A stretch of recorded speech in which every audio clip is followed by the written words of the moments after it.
1906. Dans le département français de l'Aisne, le sous-préfet de Vervins, Pascal Secaldi, se présente aux élections législatives.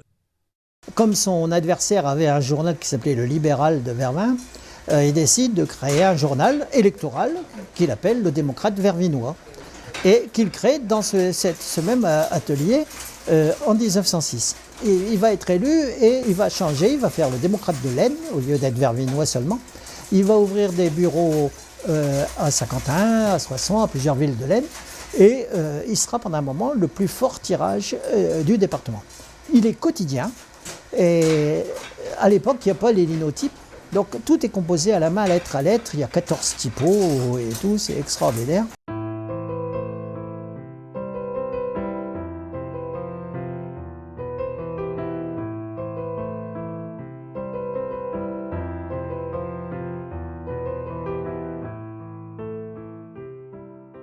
C'est un journal républicain, profondément laïque. Il a même été à un moment sous-titré anticlérical, mais pas longtemps, de défense des intérêts du chemin de fer, etc., de l'agriculture paysanne. Bon. Pascal Secaldi meurt en novembre 1918. Son frère Antoine prend la relève jusqu'en 1953, laissant alors à son neveu une gestion que celui-ci va délaisser. En 1987, la famille Secaldi se désengage du journal, alors menacé de disparition. Jean-Pierre Baligan, député maire de Vervins, m'appelle et me dit « Viens, il faudrait essayer de sauver ce journal, il y a 2 ou 3 emplois à sauver ». Plus d'un siècle plus tard, l'atelier n'a quasiment pas changé.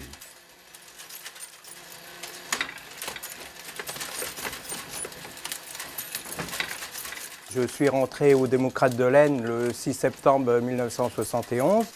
Pendant toute cette carrière-là, on est passé de la typographie, donc le texte entièrement composé à la main, avec maintenant des machines mécaniques qu'on appelle linotypes. Malheureusement, donc, elles ne fonctionnent plus dans les imprimeries parce que la PAO les a remplacées.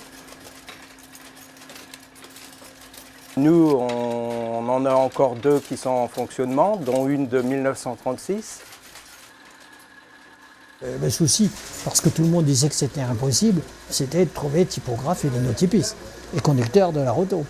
Et puis j'ai dit chiche, on va regarder vers les jeunes. Alors tout le monde s'est foutu de moi, en disant un jeune lino et tout. D'abord, il faut trouver un qui en ait envie. Et deuxièmement, il faut qu'il apprenne. Et on a trouvé Julien en contrat d'avenir, un Vervinois, fils d'un typographe, un ancien typographe.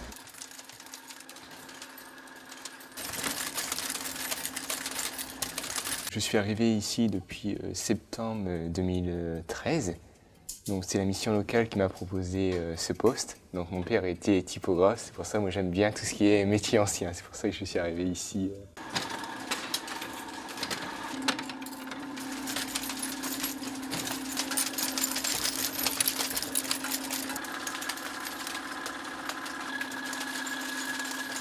On va transformer l'information papier sur des caractères en plomb. C'est-à-dire qu'on va appuyer sur une touche du clavier, on va faire descendre une matrice du magasin. Donc après, les matrices vont tomber dans le composteur. Donc après, la ligne va être envoyée donc, devant un moule et sur la matrice, il y a l'œil de la lettre qui est représenté. Là, il y a du plomb à 280 degrés qui va être injecté. Les lignes vont sortir au fur et à mesure, c'est ce qui va faire la longueur de l'article. Et puis il s'est présenté une jeune fille. Dès le 2e jour, elle s'est mise à composer sur la lino, et non seulement à composer, mais à sortir un article.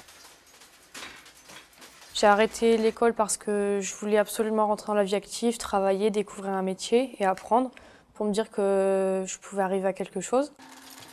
La motivation que j'ai eue pour rentrer au Démocrate, c'est que c'était un métier ancien que je voulais découvrir et apporter mon aide aux démocrates, apporter mes qualités que j'avais. Mon envie de rester au Démocrate est bien présente et je compte continuer à montrer mes qualités ici. Il y en a une au 1er mai et ils organisent début juin. Qui dit journal, dit journaliste.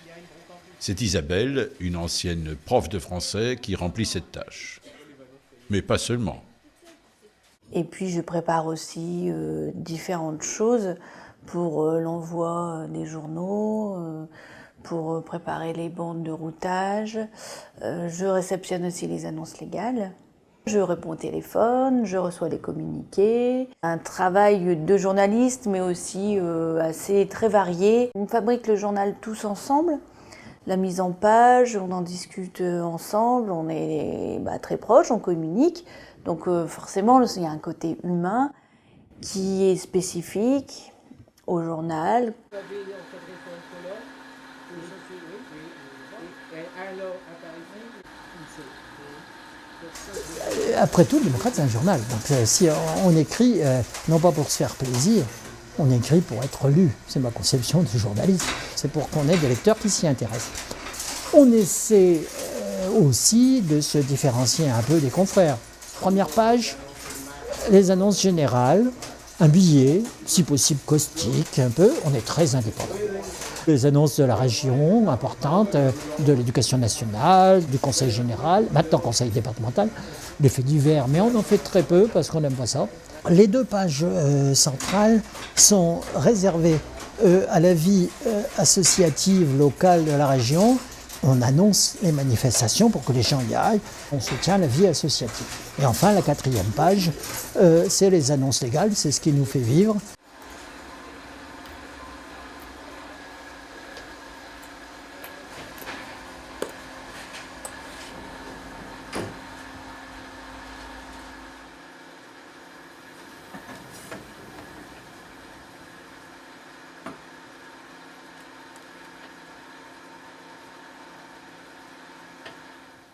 Aux démocrates, l'humour n'est pas absent. Ainsi, celui d'une journaliste dans un article du 1er avril 2011. Il y avait Johnny Hallyday qui est remonté sur scène, après un certain temps d'arrêt dû à des problèmes de santé.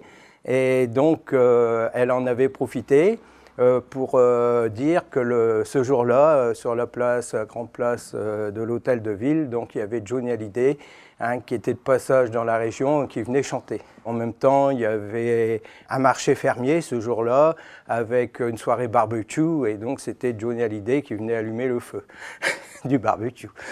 Ce qu'on avait fait chez nos dépositaires, on avait mis des petites affichettes qu'ils ont mis en vitrine, et donc dans le Démocrate, achetez le Démocrate, vous verrez la venue de Johnny Hallyday et tout. Et donc on a fait une vente formidable. Le jeudi, c'est jour d'impression aux démocrates. Au préalable, on effectue les dernières corrections, et puis vient la préparation minutieuse des 4 plaques.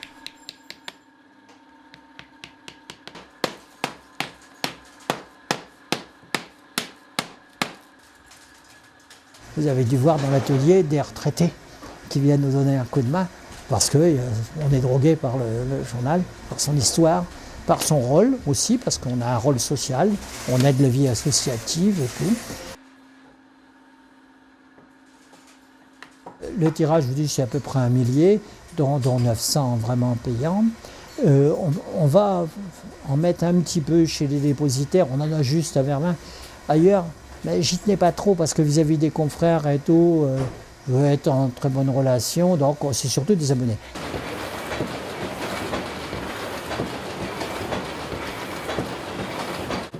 En ce qui concerne les abonnés, 60% sont de la Thiérache jusqu'à la frontière belge, 20% du reste de l'Aisne et les 20% restants sont originaires de partout ailleurs.